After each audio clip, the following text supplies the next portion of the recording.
Mašīna nav gudrāka par cilvēku, jo tas, ko mašīna dara, tas principā viss ir cilvēku izdomāts. Viņa vienkārši dažas lietas dara ātrāk. Tad, kad man pasaka silikona grafika, tad man liekas, ka es dzirdu kaut ko par Mendeļejeva ķīmisko tabulu, nevis par kompjūteru. Tas ir pareizi, jo silikons ir jebkura kompjūtera pamat sastāvdaļa. Vārds nāk no silikona ielejas Amerikā. Vienmēr tiek teikts, ka tas ir ļoti dārgs process. Kur tad ir šī kompjūtera dārdzība? Pirmkārt, jo tas ir tā.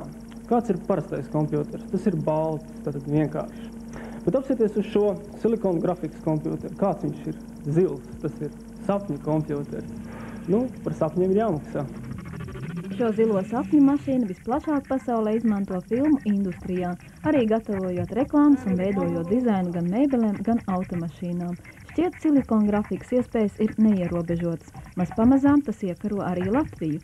Jāteic, spītējot aizliegumiem. Aizcelsme ir tieši attīstoties militārajai tehnoloģijai, un vispār līdz šim laikam visas šīs tehnoloģijas ir aizliegtas bijušajai Padomju Savienībai, un varbūt te ir arī vēl joprojām ir, ko mēs saņemam no viņiem, tāds demo lazerdisks, ja, un šeit ir arī rakstīts, kaut kur iekšā bija bukletiņš, ir rakstīts, ka šī tehnoloģija nav izplatāma bijušās Padomju Savienības valstīs, ja, kas bija, tā skaitā, tur ir arī Latvija, Lietuva un Igaunija.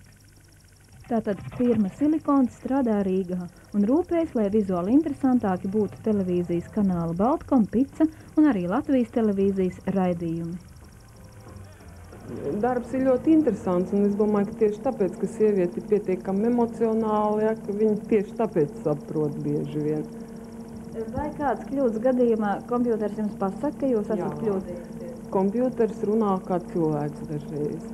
Tad jūsu starpā ir izveidojies zināms dialogs. Jā, ja izdara liels muļķības, viņš pat arī saukuma zīmēm to saka. Būsit ievērojuši mēnestiņus, saulītes un tārpiņus arī pauzes studijā. Jā, to teicis ir kompjūters.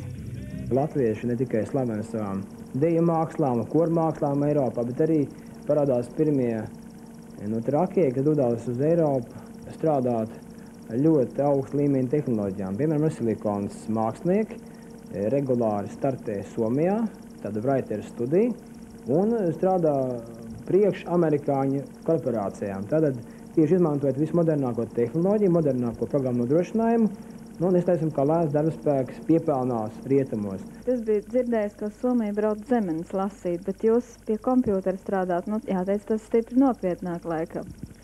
Mazliet nopietnāk ir laikam. Galvenais, ka šeit ir tomēr bišķiņa zināšanas vajadzīgs, lai to varētu darīt vispār. Darba kadrs ir viena Somijas zemene. Mēs piedalījāmies viena klipa daļēji izgatavošanā, ja? Tādai firmai Atārija ir dzirdēta. Klips tapa, var teikt, kaut kur pusgada laikā, apmēram 20 sekundes, ja? Salīdzinoši šādas 20 sekundes, piemēram, mūsu kādam vietējiem reklāmas klipiņam jāizgatavoja mēnešu laikā kaut kur, ja? Tas jau bija galvenais, kāpēc mēs tur braucām, tāpēc, lai gūtu pieredzi un apasītos, kā viņi strādā un iepazītos ar to programmu nodrošinājumu, kas viņiem ir. Programmu nošpikot nevajag? Nošpikot, te jāsaka tā, ka faktiski tas, ko tieši mēs, mūsu darbs, kas ir, ja, mēs strādājam ar gatavām programmām un, teiksim, lai tādu programmu uzrakstītu pašam, tas ir speciāli jāstudē ir augstskolās, un tas ir gadiem cilvēki, gadu 10 gadiem, kamēr viņi pie tā nonāk līdz tādām programmām, ka viņi spēj uzrakstīt. Un fakts kā tāds, ka vienkārši pārkopēt to programmu nav iespējams, jo uz šīm mašīnām ir totāla aizsardzība pret zakšanu.